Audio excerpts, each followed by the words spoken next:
जय हिंद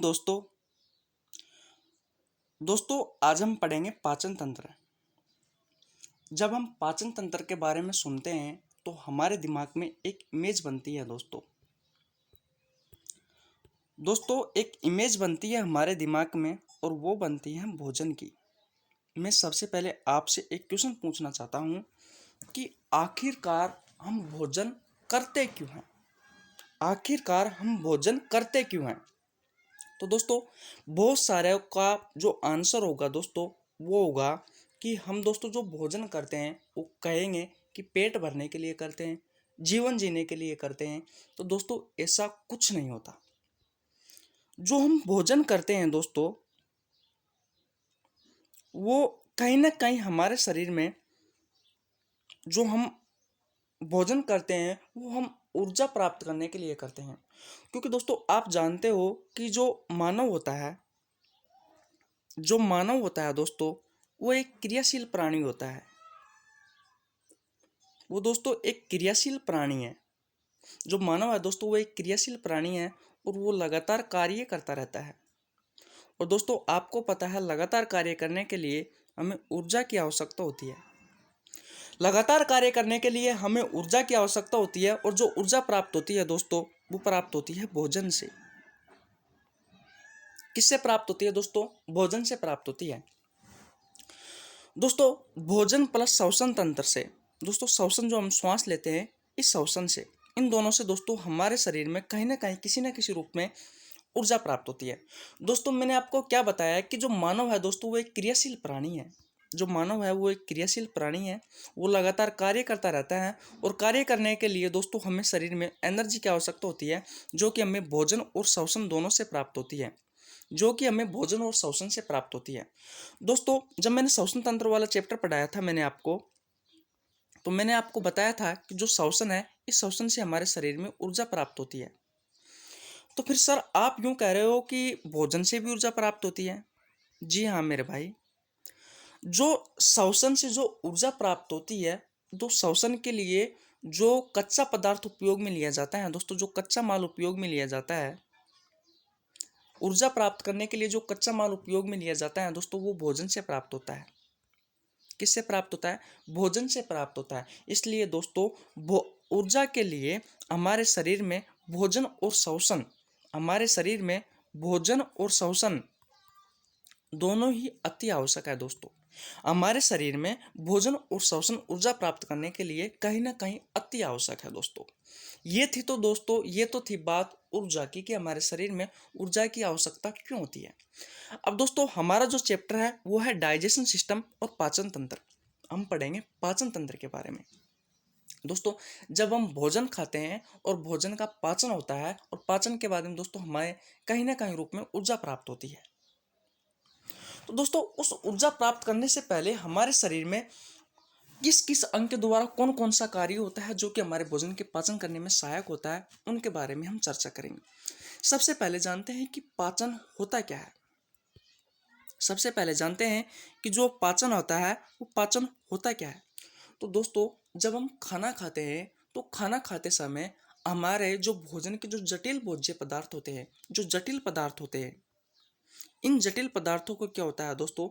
सरल पदार्थों में कन्वर्ट करना ही दोस्तों क्या कहलाता है? पाचन कहलाता है। बात क्लियर है? भोजन के जटिल पदार्थों को सरल पदार्थों में कन्वर्ट करना ही पाचन कहलाता है। दोस्तों ये रही पाचन की बात। अब दोस्तों क्वेश्चन एक आता है, मैं आपको अभी फिलहाल के लिए एक चीज बता देता हूं कि पाचन एक प्रकार की विखंडन क्रिया है। पाचन एक प्रकार की विखंडन क्रिया है। और दोस्तों किस तरीके से विखंडन क्रिया है मैं आपको बताता हूं अभी। मानव शरीर में दो प्रकार की क्रियाएं संपन्न होती है। एक होती है दोस्तों एनाबोलिक, बात क्लियर है, और एक होती है कैटाबोलिक। दोस्तों जो एनाबोलिक होता है, यह एनाबोलिक जो क्रिया होती है ये क्या होती है? तो वह क्रिया जिसमें अणुओं का निर्माण हो, जिसमें क्या हो दोस्तों? जिसमें अणुओं का निर्माण हो सॉरी, वह क्रिया जिसमें अणुओं का निर्माण हो वो तो कहलाती है एनाबोलिक। और वह क्रिया जिसमें अणुओं का विखंडन हो वह क्रिया जिसमें अणुओं का विखंडन हो दोस्तों वह कहलाती है कैटाबोलिक। बात क्लियर है। वह क्रिया जिसमें अणुओं का निर्माण हो एनाबोलिक, और वह क्रिया जिसमें अणुओं का विखंडन हो वो कहलाती है कैटाबोलिक। दोस्तों मैं पूछूं कि पाचन जो प्रक्रिया है वो एक प्रकार की कैसी क्रिया है, तो आप कहोगे साहब कि भोजन है, जो पाचन है, इस पाचन में तो क्या होता है, जो जटिल पदार्थ होते हैं इन जटिल पदार्थों को दोस्तों सरल पदार्थों में कन्वर्ट किया जाता है, विखंडन किया जाता है, तोड़ा जाता है। तो मैं कह सकता हूँ कि जो भोजन है दोस्तों, जो पाचन है, वो पाचन एक प्रकार की कैटाबोलिक क्रिया है। जी हाँ दोस्तों, बिल्कुल सही कि जो भोजन होता है, जो पाचन होता है वो दोस्तों वो एक प्रकार की दोस्तों कैसी प्रक्रिया है, कैटाबोलिक क्रिया है। कौन सी क्रिया है, कैटाबोलिक क्रिया है। अच्छे से आपको समझ में आ गया होगा दोस्तों। जो मेरा पहला क्वेश्चन है वो यही है कि पाचन एक प्रकार की क्रिया है, तो कैसी क्रिया है दोस्तों, तो पाचन होता है वो हमारी एक प्रकार की कैटाबोलिक क्रिया है। ये तो रही दोस्तों भोजन की बात, पाचन की बात। अब दोस्तों पाचन, हमारा भोजन का जो पाचन होता है वो किस किस अंग के द्वारा होता है, और जो पाचन का मार्ग होता है उसे क्या कहा जाता है। तो सबसे पहले हम जान लेते हैं कि जो पाचन का मार्ग, हमारा जो भोजन है वो किन किन अंगों से होकर के गुजरता है, जो हमारा पाचन का जो मार्ग है वो कौन कौन सा है। सबसे पहले हम जो दोस्तों जो भोजन लेते हैं, सबसे पहले जब हम भोजन लेते हैं दोस्तों वो लेते हैं मुंह में। बात क्लियर है। सबसे पहले हम भोजन लेते हैं दोस्तों वो लेते हैं मुंह में। आपको पता है जब हम भोजन जिस पहले पहल शुरू में जिस भाग में जाता है वो उसे मुंह कहा जाता है दोस्तों। मुंह ही तो है जिसमें हम पहले पहल शुरू प्रथम हम भोजन लेते हैं। उसके बाद में दोस्तों जो भोजन जाता है वो जाता है मुख गुहा में। अब बात आती है कि तो मुख गुहा में कौन कौन से पार्ट होते हैं। तो दोस्तों जो मुख गुहा में जो पार्ट होते हैं वो तीन पार्ट होते हैं। एक होता है दांत, एक होती है जीभ, और एक होती है लार ग्रंथियां। मुंह के बाद में मुंह खुलता है मुख गुहा में, और मुख गुहा के तीन पार्ट होते हैं। एक होता है दांत, एक होती है जीभ, एक होती है लार।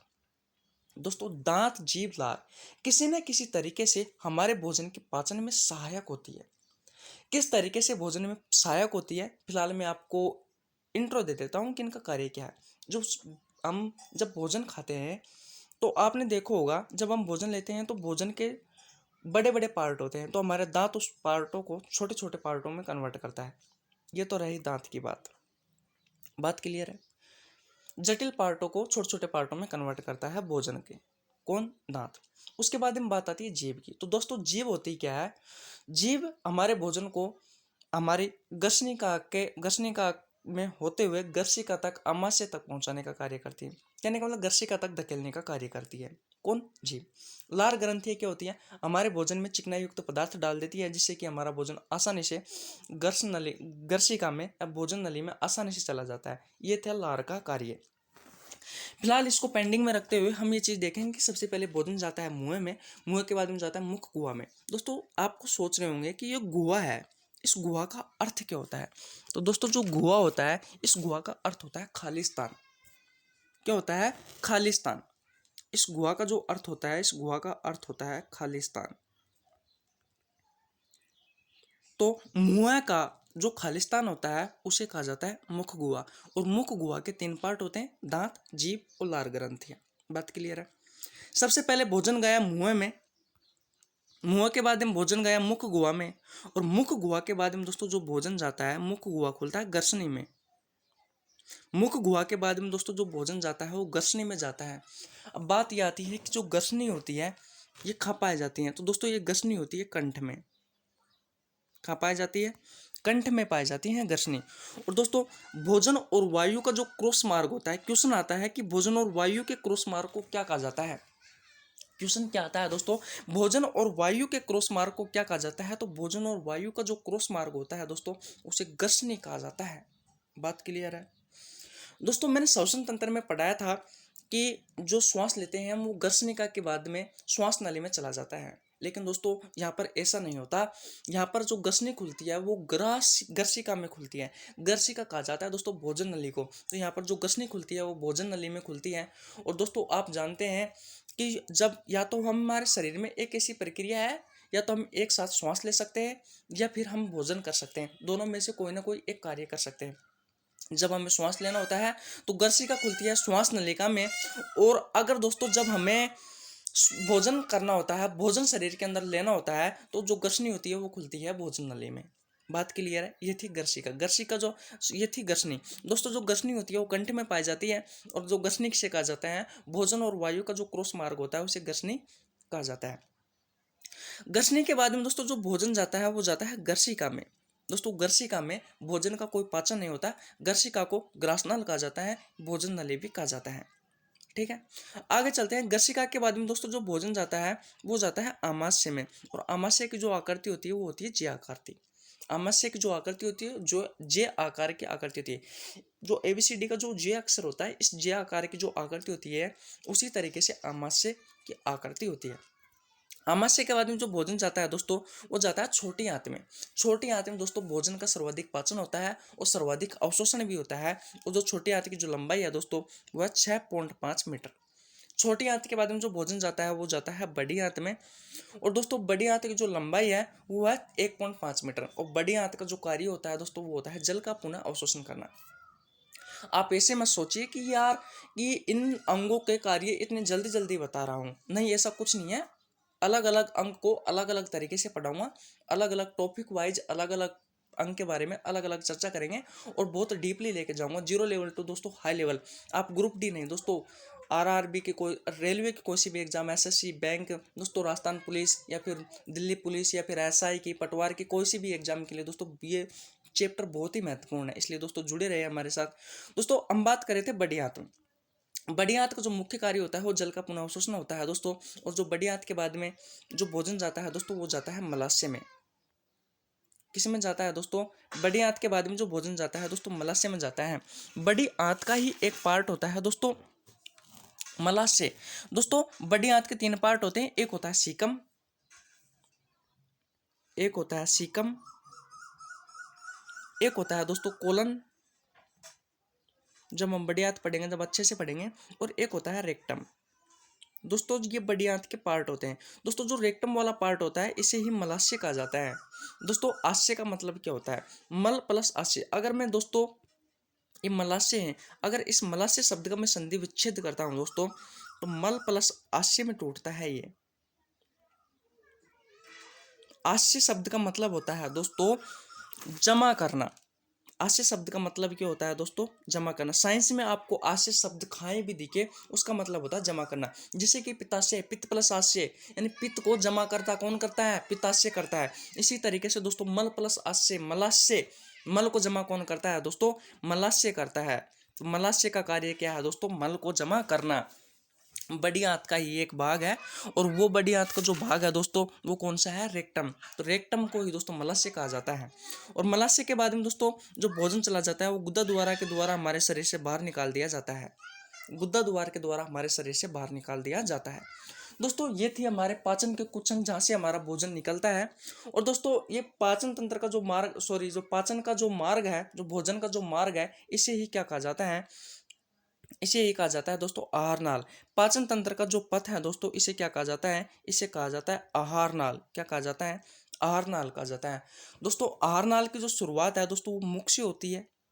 बिल्कुल सही है दोस्तों, सर्वप्रथम में जो भोजन होता है वो मुख के द्वारा होता है, मुख से होता है। और दोस्तों जो आहार नाल का जो अंतिम भाग है दोस्तों, वो कभी कभी डायरेक्ट इस तरीके से क्वेश्चन पूछ लिया जाता है कि आहार नाल का पहला भाग कौन सा है, या आहार नाल की शुरुआत किस अंग से होती है? तो मुख से होती है। आहार नाल का जो अंतिम अंग है दोस्तों, वो कौन सा है? तो गुद्दा द्वार है, जिसके द्वारा हम मल को बाहर निकालते हैं। दोस्तों मैं एक बार और आपको रिवीजन करवा देता हूँ जल्दी से, जिससे कि आपका टाइम खराब ना हो। सबसे पहले दोस्तों जो भोजन जाता है दोस्तों, वो जाता है मुख में। मुख के बाद में दोस्तों जो भोजन जाता है वो मुख गुहा में जाता है। और मुख गुहा में 3 पार्ट होते हैं, एक होता है दांत, एक होता है जीभ, और एक होती है लार ग्रंथि। इनका कहीं ना कहीं भोजन के पाचन में सहायक, ये 3 अंग भोजन के पाचन में कहीं ना कहीं सहायक होते हैं। मुख गुहा के बाद में दोस्तों जो भोजन जाता है वो जाता है ग्रसनी में।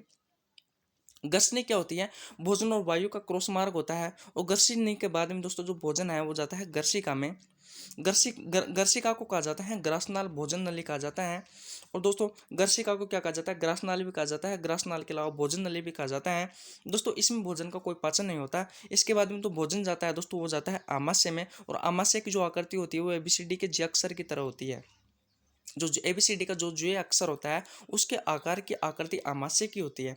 आमाशय के बाद में दोस्तों जो भोजन है वो चला जाता है छोटी आंत में, और छोटी आंत की जो लंबाई होती है दोस्तों 6.5 मीटर लंबी होती है। और छोटी आंत को प्रमुख पाचक व प्रमुख अवशोषक अंग कहा जाता है। दोस्तों प्रमुख पाचक क्यों कहा जाता है? क्योंकि दोस्तों जो भोजन का सर्वाधिक जो पाचन होता है वो छोटी आंत में होता है, और दोस्तों सर्वाधिक जो अवशोषक होता है वो भी छोटी आंत में ही होता है। उसके बाद में बात आ जाती है दोस्तों बड़ी आंत की। बड़ी आंत की जो लंबाई होती है दोस्तों वो होती है 1.5 मीटर। बड़ी आंत की लंबाई कितनी होती है? 1.5 मीटर होती है। और बड़ी आंत का जो मुख्य कार्य होता है वो है जल का पुनर्अवशोषण करना। उसके बाद में दोस्तों बड़ी आंत के बाद में जो बड़ी आंत का ही एक पार्ट होता है मलाशय। दोस्तों अभी मैंने बताया था कि बड़ी आंत का जो तीसरा पार्ट होता है उसे रेक्टम कहा जाता है, रेक्टम को ही मलाशय कहा जाता है। इस मलाशय में क्या करते हैं दोस्तों? मल को एकत्रित किया जाता है। आशय का मतलब होता है जमा करना है, मल को जमा करता है मलाशय। तो दोस्तों जो मलाशय होता है ये क्या करता है? मल को जमा करता है। मल का जमा होने के पश्चात दोस्तों गुदा द्वारा के द्वारा मल को शरीर से बाहर निकाल दिया जाता है। यह था दोस्तों पाचन तंत्र के कुछ अंग। और दोस्तों इस पाचन तंत्र के कुछ अंगों को, पाचन तंत्र का जो पथ है दोस्तों, इस पाचन तंत्र का जो पथ को कहा जाता है आहार नाल कहा जाता है। अब पहला क्वेश्चन है दोस्तों आहार नाल में कि आहार नाल की शुरुआत किस अंग से होती है?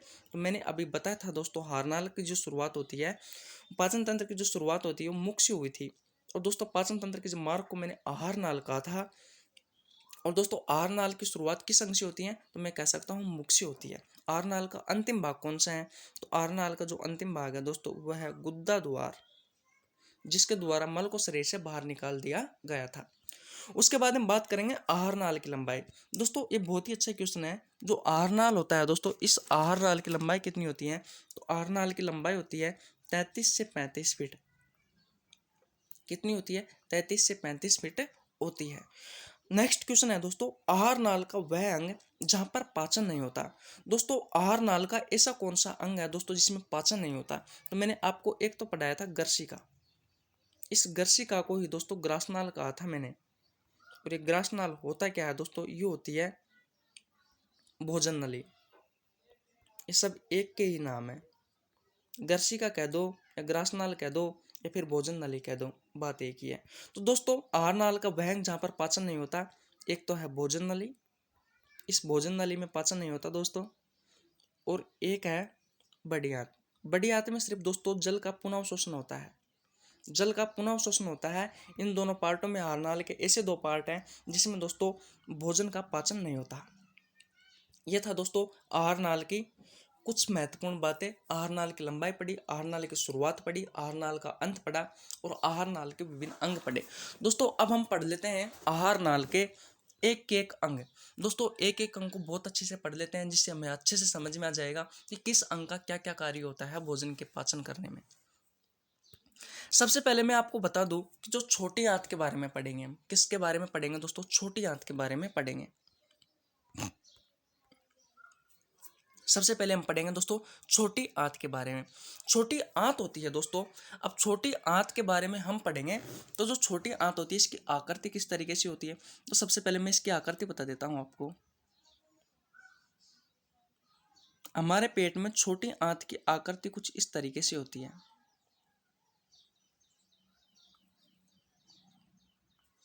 दोस्तों जो छोटी आंत की आकृति होती है वो कुछ इस तरीके से होती है।